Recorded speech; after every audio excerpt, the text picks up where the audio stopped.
GOP senators grilling Ketanji Brown Jackson this week have been critical of what they deem to be her activist tendencies, while simultaneously advocating for the Supreme Court to overturn historic decisions to shift the country back decades in a more conservative direction.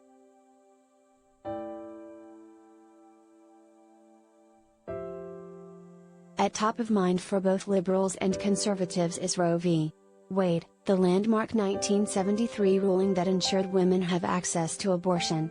It could be overturned as early as this spring, as the 6-3 conservative majority on the Supreme Court considers a Mississippi law that bans abortion at 15 weeks.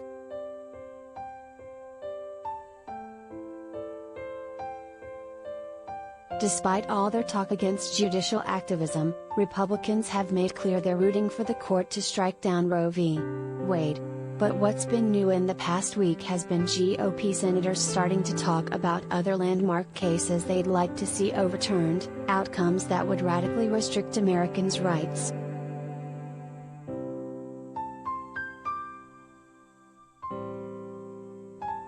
Over the weekend, Senator Marsha Blackburn, Republican Tennessee, criticized the 1965 ruling Griswold v. Connecticut, which legalized access to contraception. She called it constitutionally unsound.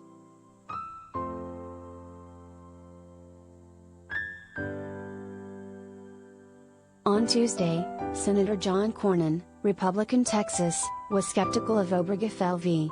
Hodges, the case that legalized marriage equality in 2015. He called it an edict and said he was uncomfortable with it because allowing same-sex people to get married was something that creates a conflict between what people may believe as a matter of their religious doctrine or faith and what the federal government says is the law of the land.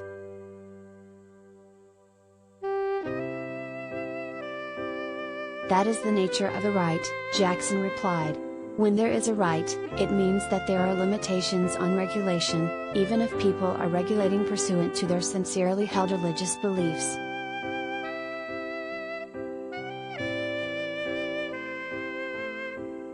And in a call with Indiana reporters on Tuesday, Senator Mike Braun, Republican Indiana, similarly expressed support for limiting the marriage rights of certain people, saying he backed the Supreme Court overturning Loving v. Virginia, the 1967 case legalizing interracial marriage.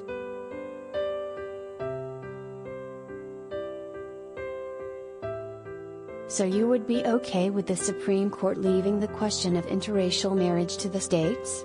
Reporter Dan Carden of the Times of Northwest Indiana asked Braun.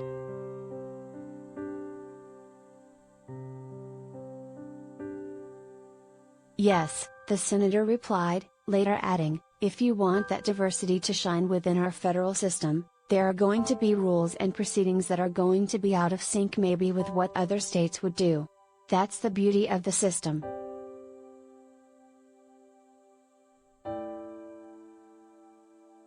Braun later walked back his comments, saying he misunderstood a line of questioning that ended up being about interracial marriage.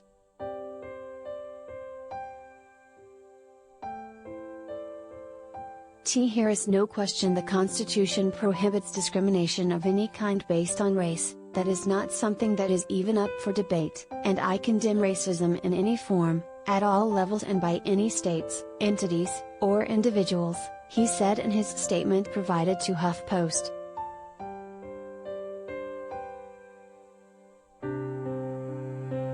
So to summarize, this week alone, Republicans have advocated for a country where interracial marriage, same-sex marriage, contraception access and abortion could very well be denied, depending on the state someone lives in. In other words, the federal government would not recognize a marriage between a black woman and a white man, and they would be denied all accompanying benefits.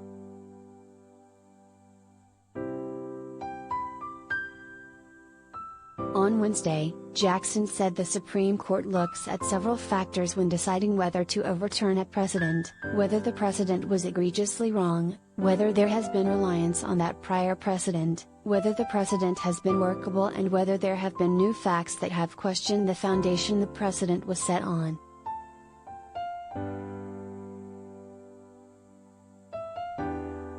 It is important that the court take into account all of those factors because stare decisis, meaning letting the precedent stand, is a very important pillar of the rule of law, she said.